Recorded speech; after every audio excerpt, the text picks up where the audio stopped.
Hello everyone, and welcome back to Mindset and Momentum. I'm your host today. We are tackling perhaps the biggest, most common, and most frustrating obstacle in the entire journey of learning English. We are talking about the fear of speaking. Hook and listener. Reality check.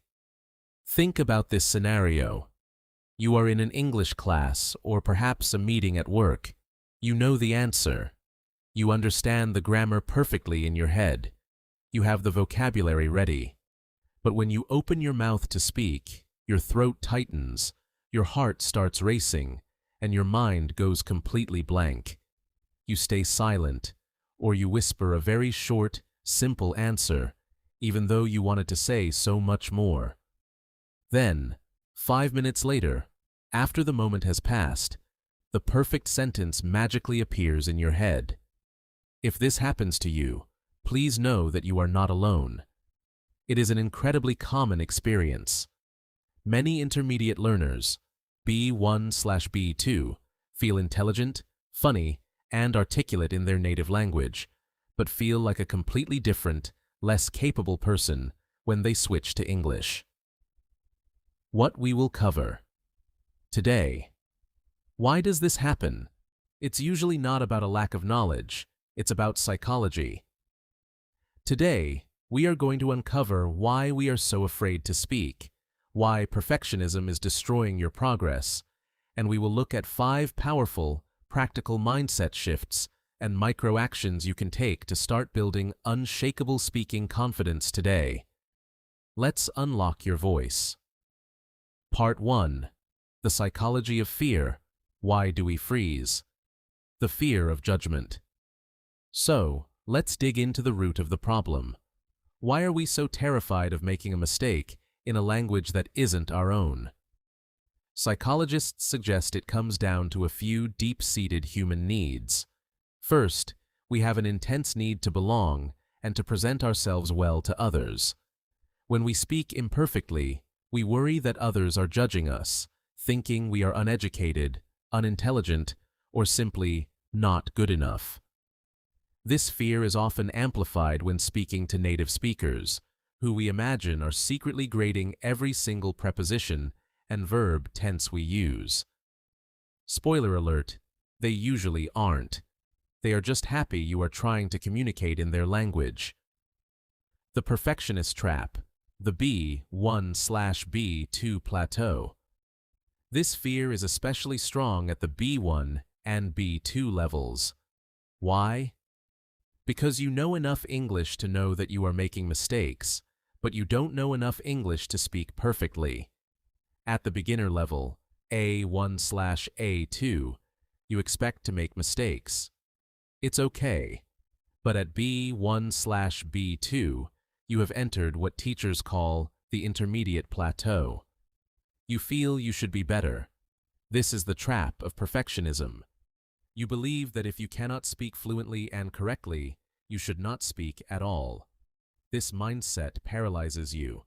It turns every conversation into a high-stakes performance review rather than an opportunity for connection. Reframing. Mistakes. Communication versus performance. We need to change how we view errors. Stop thinking of speaking English as a test where you get a score. Start thinking of speaking English as a tool for connection. If you successfully convey your meaning, if you ask for directions and get them, if you tell a funny story and your friend laughs, if you explain your idea in a meeting and your boss understands, you have succeeded. Communication is the goal. Perfection is irrelevant. A mistake is not a failure. A mistake is just information that shows you where you need to refine your skills. Part 2. 5 practical mindset shifts for confidence. Shift. 1. Embrace being stupid. The power of humility. This sounds counterintuitive, but bear with me. When you speak a second language, you inherently lose some of the nuance and sophistication you have in your native tongue. You might sound simpler, more childlike. Instead of fighting this, embrace it. Accept that you will not sound as smart in English, yet, as you do in your mother tongue. Allow yourself to be a beginner again. When you let go of the need to sound impressive, the pressure vanishes. People will not think you are stupid. They will admire your bravery for learning a new skill. Shift 2. Quantity over quality. Focus on output volume. Many learners believe they should only speak when they are sure their sentence is perfect. This is the absolute slowest way to learn. Confidence is built through repetition and experience. You need to treat speaking like going to the gym. If you only go to the gym once a month and lift a heavy weight perfectly, you won't get stronger. You need to lift many small, imperfect weights hundreds of times. Your goal right now should be volume of output. Say as much as possible, even if it's messy. The more you speak, the more your brain automates the process, and the less you have to think about grammar rules in real time. Shift 3. Preparation is your anchor. The script technique. If you have a specific situation coming up, like a job interview, a presentation at work, or a difficult phone call, do not wing it. The micro-action. Write down a simple script of the key points you want to say. Rehearse it out loud several times. This gives your brain a psychological anchor. You aren't memorizing it word for word to sound like a robot. You are preparing your mental muscles for the vocabulary and sentence structures you will need. Knowing you have a safety net massively reduces anxiety. Shift 4. Shift the focus from self to others. Why do we get nervous? Because we are self-obsessed in that moment. We are worried about my accent, my grammar, my mistakes. The micro-action. In your next conversation, consciously shift your focus outward. Focus entirely on understanding the other person and reacting to what they are saying. When you are genuinely listening and trying to connect, you forget to be anxious. You stop worrying about how you are performing and start focusing on what you are exchanging. This is the essence of emotional intelligence in conversation. Shift 5. Announce your learner status. The safety shield. Here is a fantastic conversational hack. Before you begin a conversation with a native speaker or a more advanced learner, just say this one simple sentence. I'm still learning English, so I might make some mistakes, but I'm happy to chat. By saying this, you immediately lower the stakes. You remove the pressure to be perfect because you have already admitted you aren't. It acts as a psychological shield. It also signals to the other person to slow down and use simpler language, which helps you understand better. 30 minutes to 45 minutes. Part 3. Micro-actions to practice. Speaking alone.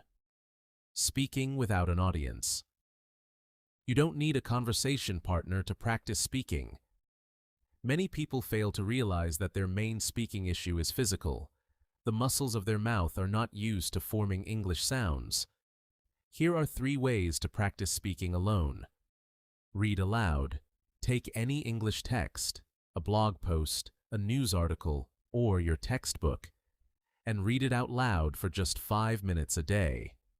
This forces your mouth to make the movements, connects the written word to the spoken sound, and improves your pronunciation and rhythm. Narrate your life, the shadowing light. Describe what you are doing in your head, but speak it out loud. Okay, now I am pouring coffee. I need to find a spoon. It's in the drawer. The coffee is hot. It's simple, boring, and incredibly effective. The karaoke method, shadowing. Find a short video clip or a podcast transcript, like this episode, where you can clearly hear the words. Listen to one sentence, pause it, and repeat it exactly as the speaker did, copying their intonation, speed, and emotion. 45 minutes to 60 minutes. Conclusion. Your voice deserves to be heard. Final thoughts from the host. Host, Alex. As we wrap up today's episode on overcoming speaking anxiety, I want you to remember this core truth. Your English does not have to be perfect for your message to be important. The world needs your ideas, your personality, your stories, and your perspectives, even if you express them using simple words and a few grammatical errors. The people who truly matter will listen to what you are saying, not how you are saying it. Don't let the fear of sounding imperfect silence the incredible person that you are.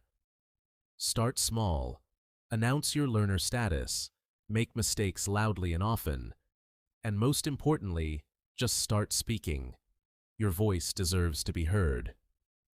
Outro and call to action. Thank you for joining me on this journey to build speaking confidence.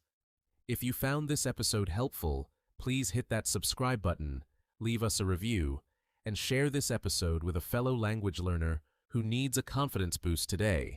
Keep practicing, keep making mistakes, and remember, progress, not perfection. Until next time, take care and keep speaking.